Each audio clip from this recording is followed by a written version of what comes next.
Fue mi mejor amigo por más de 23 años. Me ayudó a cambiarme de casa. Confié ciegamente en él, y cuando menos me lo esperaba, se llevó a mi esposa, mi confianza y todos mis ahorros. La tarde en que nos mudamos a la casa que con tanto esfuerzo habíamos conseguido, invité a Felipe, mi mejor amigo desde la adolescencia, a que nos ayudara con las cajas. Lo conocía desde el colegio, éramos como hermanos, inseparables, y nunca tuve razones para desconfiar de él. De hecho, fue uno de los primeros en saber que me había enamorado de Andrea, la mujer que eventualmente se convirtió en mi esposa. Siempre que hablábamos de relaciones, él me decía que yo era un afortunado por tener una mujer tan leal y hermosa a mi lado. Andrea, por su parte, nunca mostró incomodidad con él. Se llevaban bien, demasiado bien quizás, pero yo lo interpretaba como una amistad sincera y respetuosa. A veces se reían de chistes que solo ellos parecían entender y otras veces compartían anécdotas sobre películas o canciones que curiosamente yo no recordaba haber visto con ella. Pero nunca me pareció algo alarmante. En mi mente ellos eran simplemente dos personas importantes para mí que habían sabido llevarse bien entre ellos. Los primeros años de nuestro matrimonio fueron tranquilos. Andrea y yo trabajábamos, ahorrábamos con mucho esfuerzo y compartíamos metas a largo plazo. Felipe siempre estaba presente en los asados, en los cumpleaños, en los momentos difíciles y en los logros. Incluso cuando decidí abrir una pequeña empresa de mantenimiento y reparaciones, él me ayudó a hacer los primeros contactos. Fue quien me prestó su camioneta cuando la mía se averió y quien más de una vez cubrió turnos cuando me enfermaba. Si alguien me preguntaba por él, no dudaba en decir que era el tipo más leal que conocía. Fue por eso que cuando un día Andrea me dijo que quería tomarse un tiempo del trabajo para descansar y reencontrarse con ella misma, yo no dudé en apoyarla. Habíamos ahorrado lo suficiente como para vivir unos meses sin su sueldo, y me pareció justo después de todo lo que habíamos construido juntos. La notaba cansada, apagada, así que la animé a tomarse el tiempo que necesitara.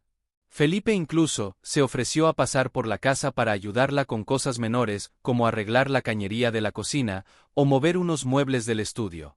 Agradecí su disposición sin imaginar que estaba empezando a gestarse algo más profundo, algo que no podía ver. Andrea comenzó a vestirse diferente.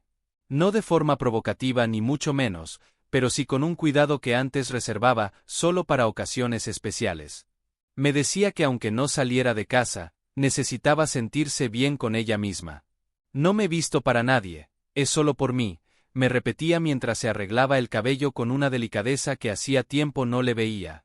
A veces me mandaba mensajes diciéndome que me amaba, y otras veces pasaban días sin decir nada. Pero cada vez que intentaba acercarme más, parecía tener algo en la cabeza, algo que la mantenía distraída y distante. Una noche me desperté con sed y bajé a la cocina. Ahí la vi sentada en el comedor con el celular en la mano, y una sonrisa que no recordaba haber provocado yo en mucho tiempo. Al notar mi presencia se sobresaltó y escondió el celular detrás de una carpeta. Estaba viendo memes, me dijo riéndose nerviosa. No le di mayor importancia, aunque una inquietud empezó a hacerse espacio en mi pecho. Felipe, por su parte, venía con menos frecuencia. Según él, era por el trabajo que lo tenía colapsado. Pero cuando venía notaba algo extraño en su forma de hablarme, como si midiera cada palabra. A veces me preguntaba cosas de mi empresa como si ya no tuviera claro a qué me dedicaba exactamente, como si lo importante para él fuera mantener una conversación superficial, sin tocar temas personales. Empecé a sentirme solo incluso cuando estaba rodeado de ellos. Pero no quería caer en el juego de los celos sin fundamento, así que opté por tragármelo todo. La gota que casi rebalsó el vaso, pero que aún no me abría los ojos, ocurrió un sábado por la tarde. Yo había salido a una reunión con un cliente nuevo, y cuando regresé, encontré a Andrea riendo en el jardín mientras hablaba por videollamada. Al acercarme, cortó de inmediato. Era mi prima, me dijo, pero cuando le pregunté cuál de todas, balbuceó y cambió el tema. Esa noche, no quise tocar el asunto, porque la última vez que intenté conversar sobre su distancia emocional, terminamos discutiendo y durmiendo en silencio. Fueron pequeños detalles. Un perfume nuevo que apareció en la repisa del baño, y que nunca había visto antes. Una camisa mía que desapareció sin razón. Risas apagadas detrás de la puerta de la cocina, cuando llegaba sin avisar. Pero lo que me terminó por descolocar fue algo que escuché por casualidad en la bencinera. Estaba llenando el tanque cuando vi a Felipe al otro lado del estacionamiento. No me había visto, y estaba hablando con alguien por teléfono. Si me tengo que deshacer de unas cosas antes de que él se dé cuenta, dijo entre risas. Algo dentro de mí empezó a dudar, pero seguí, negándome a aceptar que estuviera hablando de mí. ¿Y si era solo una coincidencia? ¿Y si estaba malinterpretando todo? El quiebre definitivo no llegó en forma de una escena escandalosa, sino como una lenta caída, como una tela que se rasga de a poco. De pronto Andrea empezó a hablarme de forma diferente. No sé si esto es lo que quiero, me decía, y yo, aferrado a la idea de salvar mi matrimonio, le proponía ir a terapia, viajar, reinventarnos. Pero ella ya no estaba ahí, y yo era el único que no quería verlo. Y mientras yo trataba de tapar las grietas con parches emocionales, Felipe se ausentó por completo. Ya no contestaba llamadas, no respondía mensajes, ni siquiera apareció para mi cumpleaños, algo que jamás había ocurrido en los últimos 23 años. Empecé a sentir que los dos, sin decirlo, se habían retirado al mismo tiempo, y eso ya no podía ser coincidencia. Empecé a mirar todo con otros ojos, como si mis sentidos hubieran despertado después de años de estar dormidos. Me convertí en un observador silencioso, intentando leer los gestos, los silencios, las ausencias, los cambios de humor de Andrea. Ya no era la mujer que se entusiasmaba con una pizza a mitad de semana, o que se reía por cualquier tontera mía. Ahora la veía más introspectiva, más medida, como si midiera cada palabra que decía a mi lado. A veces le preguntaba si la seguía haciendo feliz, y ella respondía con una sonrisa vacía. Estoy bien, solo tengo muchas cosas en la cabeza. Felipe tampoco ayudaba. De ser el amigo inseparable que se aparecía con una caja de cervezas los viernes, pasó a ser un desconocido que no respondía ni siquiera con un ok en los mensajes. Cuando le pregunté si había pasado algo, me dijo que simplemente estaba ocupadísimo, que había comenzado a salir con una chica nueva, y que quería tomarse las cosas con calma. No me pareció raro al principio. Todos cambiamos con el tiempo, pero dentro de mí algo ya no calzaba. Como si las piezas del rompecabezas ya no encajaran en la forma en que siempre lo habían hecho. Un día salí temprano a hacer unas diligencias del negocio, y cuando volví antes de lo previsto, vi un auto estacionado frente a la casa. Era el auto de Felipe. Me pareció extraño porque él nunca venía sin avisar, y menos ahora que supuestamente andaba tan ocupado. Abrí la puerta con cuidado esperando encontrarlo en la cocina, o quizá arreglando algo, pero no lo vi por ninguna parte. Tampoco escuché voces. Sin embargo, al acercarme al pasillo del segundo piso, escuché pasos rápidos y murmullos. Cuando subí ya no había nada. Andrea salió del baño con una toalla en el cabello, y me dijo que se había estado duchando. ¿Felipe vino?, pregunté sin rodeos, y ella parpadeó antes de responder. ¿Felipe? No, ¿por qué habría venido? No dije nada, pero mi corazón latía con un ritmo distinto, como si una parte de mí gritara por dentro. Mentira. Me acerqué a la ventana, y vi que el auto ya no estaba. Me quedé en silencio sonriendo como si creyera su versión, y esa noche dormí a su lado fingiendo que nada había pasado. Pero la desconfianza ya se había instalado, y una vez que aparece no se va. Se queda observando todo desde la sombra. Lo más irónico es que durante esas semanas intenté reconectar con Andrea. Le propuse una escapada de fin de semana, algo simple pero íntimo. Ella aceptó, aunque con una tibieza que me hizo pensar que solo accedía para no discutir. Durante el viaje hablamos poco.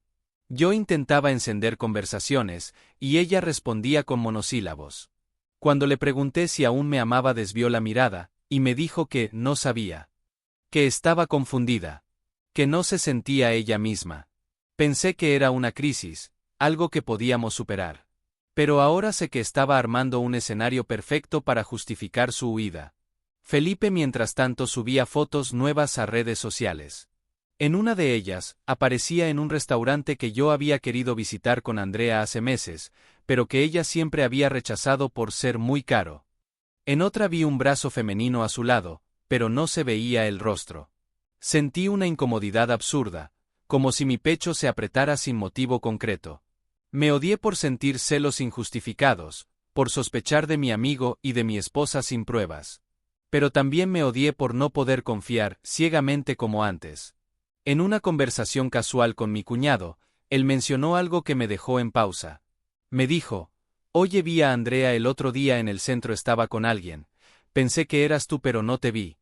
Le pedí que describiera a la persona, y aunque no dio detalles certeros, dijo algo que me heló la sangre. Era alguien alto de contextura parecida a la tuya, pero con barba. Felipe tenía barba. Y sí, no era una prueba concluyente, pero cada vez todo encajaba menos. Como si el universo tratara de advertirme con señales que me negaba a aceptar. Tomé una decisión que nunca creí tomar. Instalé una aplicación de rastreo en el celular viejo de Andrea, ese que usaba a veces cuando su teléfono principal se quedaba sin batería. Me odié por hacerlo, pero la ansiedad me estaba comiendo por dentro. Quería saber, necesitaba saber. Y fue así como comencé a notar patrones. Días en que salía por cosas del supermercado, y terminaba en una calle donde no conocíamos a nadie. Lugares donde también aparecía curiosamente el celular de Felipe. No era todos los días, ni siquiera cada semana, pero cuando coincidía, era casi como un reloj, 1 hora y media exacta en silencio, en el mismo punto del mapa. Esa fue la gota que me empujó a confirmar lo que tanto me había negado. Aunque todavía no los había visto, aunque todavía no tenía pruebas físicas, todo dentro de mí sabía que estaban juntos. Pero lo más doloroso no era la infidelidad en sí. Lo más doloroso era que me lo ocultaban mirándome a los ojos. Que cada beso que Andrea me daba era una mentira. Que cada hermano, te quiero de Felipe, era veneno disfrazado de cariño. Me prometí no confrontarlos aún. Necesitaba más, necesitaba no solo saberlos sino verlos. Porque aún quedaba una parte de mí, una pequeña, que rogaba estar equivocado. Que todo fuera un malentendido. Que en el último segundo la verdad fuera menos cruel. Pero esa parte se estaba apagando cada día más, y yo lo sabía. Ese día desperté con el corazón en la garganta, como si mi cuerpo supiera algo que mi mente aún se negaba a aceptar. Había una especie de ansiedad constante que me venía persiguiendo desde hacía semanas, pero esa mañana era diferente. Tenía esa sensación maldita que uno experimenta cuando va llegando al final de una mentira, cuando todo el castillo de naipes tiembla y se empieza a desmoronar, aunque uno haga lo imposible por sostenerlo. No lo sabía aún, pero ese sería el día en que dejaría de hacerme el tonto. Andrea había salido temprano según ella para ir a una reunión con una clienta. No me pareció extraño, pero mientras preparaba café noté que se había vestido con más cuidado que de costumbre. Labios rojos, perfume fuerte, tacos altos. No era la imagen de una mujer que iba simplemente a hablar de decoración o a ver un catálogo de muebles. Se me formó un nudo en la garganta, pero no dije nada. Solo me limité a observar en silencio, como ya me había vuelto costumbre. 1 hora después de que se fue me lancé. Tomé las llaves, subí al auto y me fui hacia el punto que había registrado en la app de rastreo. Ya no me importaba si estaba mal lo que hacía. Quería saber. No por celos, no por paranoia, sino porque necesitaba terminar con la tortura de la duda. Y lo que vi al llegar fue la confirmación de lo que mi alma llevaba gritando durante meses. Ahí estaba su auto estacionado frente a un edificio que no conocía, pero que reconocí por las coordenadas. El mismo donde también, en varias ocasiones, había aparecido el celular de Felipe.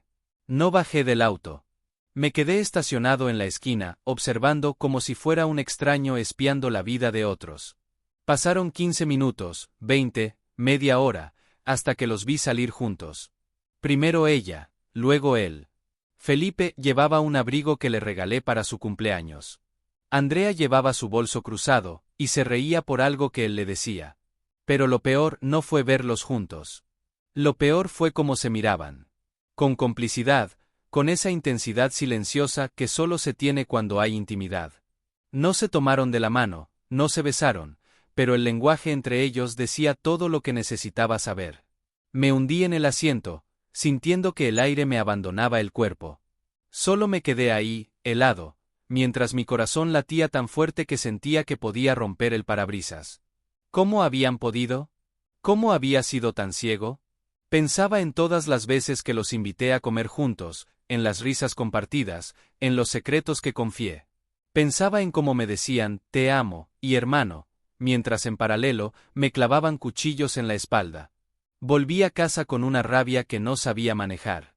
Me encerré en la pieza, apagué el celular y me puse a pensar. Tenía que hacer algo, pero no podía actuar con impulso. No podía destruirlo todo con un grito.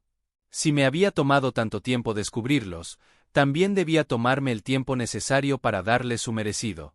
Porque si algo tenía claro, era que no me iba a quedar en silencio. No iba a permitir que se salieran con la suya, como si yo fuera un estúpido sin voz ni memoria. Esa noche, cuando Andrea volvió, actué normal. Le pregunté cómo le había ido, y ella me respondió con el mismo cinismo de siempre. Me habló de una reunión que nunca existió, de una clienta que no tenía rostro, y de un café que nunca se sirvió. Yo asentí con la cabeza como si no supiera nada, y la besé en la frente antes de apagar la luz. Por dentro me ardía la sangre. Los días siguientes me dediqué a reunir información. Empecé a revisar estados, horarios, extractos bancarios. Descubrí cosas que no quería ver. Andrea había hecho transferencias grandes desde nuestra cuenta de ahorros a una cuenta que no reconocía. Cuando le pregunté por qué, me dijo que había pagado una deuda que tenía desde antes de que estuviéramos juntos. Le creí, quise creerle, pero la cuenta estaba a nombre de un F. Herrera, y Felipe se apellida Herrera. Empecé a conectar todo como piezas de dominó cayendo una tras otra. Las excusas, los cambios, los silencios, las risas entre ellos que ahora se sentían diferentes. Los abrazos que me parecieron demasiado largos. Los comentarios que parecían bromas, pero escondían mucho más. Todo estaba ahí, siempre había estado. Yo simplemente me negué a verlo. Un día decidí seguirlos. Otra vez, esta vez los vi salir del edificio tomados de la mano. Ella llevaba flores, él la abrazaba por la cintura, se besaron antes de subir al auto. Me sentí morir literalmente. Como si mi alma se hubiera quedado sola al costado de la vereda, mientras ellos se iban felices en un mundo donde yo ya no existía. Me tuve que morder la lengua para no estallar en ese instante. Me juré que si había aguantado tanto dolor en silencio, también podía aguantar un poco más. Porque iba a devolverles todo. Uno por uno. Y entonces ocurrió lo más inesperado. Un viejo amigo que no veía hace años me escribió para pedirme un favor financiero. Nada importante, pero cuando le pedí su número de cuenta para ayudarlo, me mandó una foto del mismo número de cuenta que yo había visto en el extracto de Andrea. Le dije que esa cuenta ya la conocía, que estaba a nombre de F. Herrera, y él me respondió con sorpresa. Sí, es la cuenta que Felipe dio cuando nos pidió prestado para montar un emprendimiento con su pareja. Dijeron que era un proyecto a largo plazo muy serio. ¿No te contó? Fue como una bomba explotando en mi cerebro. No solo me estaban traicionando, estaban usando mi dinero. El dinero que habíamos ahorrado Andrea y yo por años, ese fondo que reservamos para comprar una casa, para tener hijos, para envejecer. Lo habían usado para iniciar una nueva vida sin mí. Como si yo nunca hubiera existido, como si solo hubiese sido un banco temporal, hasta que ellos pudieran despegar. Cerré el computador. Me quedé en silencio absoluto por horas, me pasé la noche despierto mirando el techo, repasando todos los años vividos con ellos. No había solo dolor, había humillación. Me usaron, me mintieron, me saquearon. Y ni siquiera tuvieron la decencia de ocultarlo bien. Desperté ese lunes con una única idea en la cabeza. Si me habían robado la vida, entonces ahora me tocaba recuperar lo que quedara de ella. No podía seguir paralizado, viendo cómo ellos construían su mundo a partir de mis ruinas. Me había pasado la vida entera creyendo en el poder del diálogo, del amor, de la lealtad, y aún así terminé solo, estafado y olvidado. Así que esta vez no habría súplicas. Esta vez iba a hacer que cada paso doliera. El primer movimiento fue frío, casi quirúrgico. Revisé todas las cuentas conjuntas, cancelé accesos, cambié claves, pedí estados detallados de los últimos 6 meses. Me encontré con gastos insólitos que nunca autoricé, cenas en hoteles, vuelos, compras de joyería. Todo con mi tarjeta. Todo con mi dinero. Llamé a los bancos y congelé todo. No importaba si eso afectaba temporalmente mis pagos. Lo importante era que ellos no siguieran dándose la buena vida a mis costillas. Andrea lo notó de inmediato. Me llamó desde el trabajo preguntando por qué la tarjeta estaba bloqueada. Le respondí con voz seca.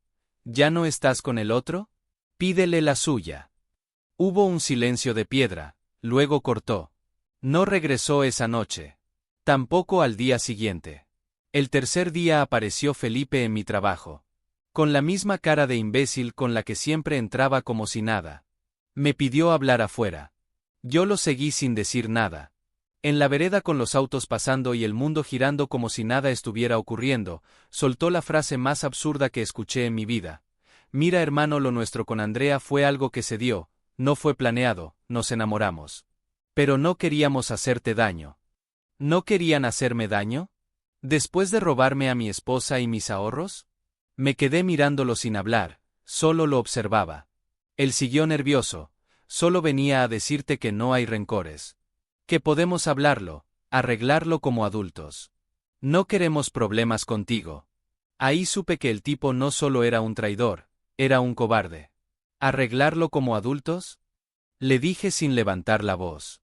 ¿Antes o después de que te cases con ella usando la plata que teníamos para nuestra casa? El tipo se puso pálido. Lo dejé ahí parado como un bulto en la vereda y volví al trabajo.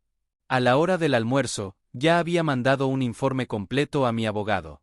Tenía capturas de pantalla, correos, registros de transferencias, mensajes archivados, todo. No iba a denunciarlos por infidelidad. Iba a hacerlo por apropiación indebida, estafa y uso fraudulento de fondos compartidos. Sabía que no sería fácil, que los tribunales no se meterían en cosas de pareja así como así, pero también sabía que en papel, la mayoría de los fondos los puse yo. Y eso me daba fuerza. A la semana, recibieron la primera notificación. La reacción no la vi pero me la imaginé. Porque Andrea me escribió un correo largo. Lleno de excusas, que no fue intencional, que todo se había confundido. Que ella pensaba que yo la había dejado de amar. Que Felipe la apoyó, en los momentos difíciles. Y lo peor fue, que quería una conversación sincera, sin rencor. Ni siquiera me pidió perdón. Solo quería que entendiéramos lo que pasó. La rabia se me metió en los huesos. Esa forma tan sucia que tienen algunas personas de justificar lo que no tiene nombre. Esa manera tan falsa de adornar la traición con palabras elegantes. Y entonces comprendí que no se trataba solo del engaño. Era algo más profundo. Me habían borrado, me habían reemplazado, habían tomado mi lugar, mis sueños, mi esfuerzo, y los habían convertido en su base para una vida nueva sin mí. No contesté el correo. En vez de eso, empecé a moverme en silencio. Me junté con antiguos amigos, con familiares, con colegas. Les conté la verdad. No para victimizarme, sino para que no creyeran las mentiras que estaban empezando a esparcir. Porque como todo traidor ellos, ya habían comenzado a cambiar el relato. Decían que nuestra relación ya estaba terminada, cuando comenzó la de ellos. Que yo había estado distante. Que todo fue inevitable. Mentiras todas. Pero mentiras que suenan dulces para quienes no conocen el fondo. Un mes después el juicio estaba en marcha. Mi abogado logró congelar parte de los fondos que aún estaban en las cuentas comunes. También logramos detener la transferencia de una propiedad que habíamos comenzado a comprar. No podían seguir lucrando con mi nombre. En paralelo comencé a rehacer mi vida. No desde la rabia, sino desde la dignidad. Volví a salir, volví a conversar, volví a dormir con la conciencia tranquila. Ya no tenía miedo de estar solo, tenía miedo de seguir viviendo una mentira. Pasaron 3 meses. Y entonces me llegó una invitación. Sí, una invitación de matrimonio. Felipe y Andrea se casaban en un centro de eventos lujoso, con catering, música en vivo, y un listado de invitados que parecía sacado de una boda real. Supongo que fue su forma de restregarlo en mi cara. O quizá fue simple cinismo. No lo sé, no fui, pero una amiga que sí asistió me contó todo. Durante el brindis, Felipe hizo un discurso. Dijo que el amor verdadero siempre encuentra su camino, aunque a veces comience de formas difíciles. La gente aplaudió. Andrea sonreía. Pero luego al finalizar la noche el organizador les entregó una factura duplicada por errores en el contrato. El monto final superaba los 2 millones. Y sus tarjetas fueron rechazadas. ¿Por qué? Porque en silencio había logrado bloquear los accesos a todo lo que todavía tenía mi nombre, incluido el fondo de respaldo con el que pensaban pagar el evento. ¿Querían empezar su vida con mi plata? Pues ahora les tocaba pagarla con la suya. La humillación fue completa. Andrea me llamó al día siguiente llorando. Felipe me mandó mensajes agresivos, yo no respondí. No necesitaba decir nada. Solo quería que supieran lo que se siente cuando te roban algo, y no puedes hacer nada al respecto. Que aprendieran en carne propia lo que es la impotencia, la traición y el vacío. Hoy vivo tranquilo, no me hice millonario, no conocí al amor perfecto después de eso. Pero tengo algo mucho más valioso. Paz, porque a veces ganar no es demostrarles nada. A veces ganar es dejar de arrastrar su basura contigo. Es soltar y caminar. Así que si alguna vez sentiste que te arrancaron todo, recuerda esto: puedes perderlo todo, menos tu dignidad. Y si esta historia te removió por dentro, si alguna vez también te traicionaron y sentiste que el mundo se te derrumbaba, suscríbete a este canal. Porque acá en Confesiones de Reddit, contamos lo que pocos se atreven a decir. Historias reales, crudas, sin filtro. Suscríbete, activa la campanita y quédate con nosotros. Porque lo que viene es cada vez más fuerte.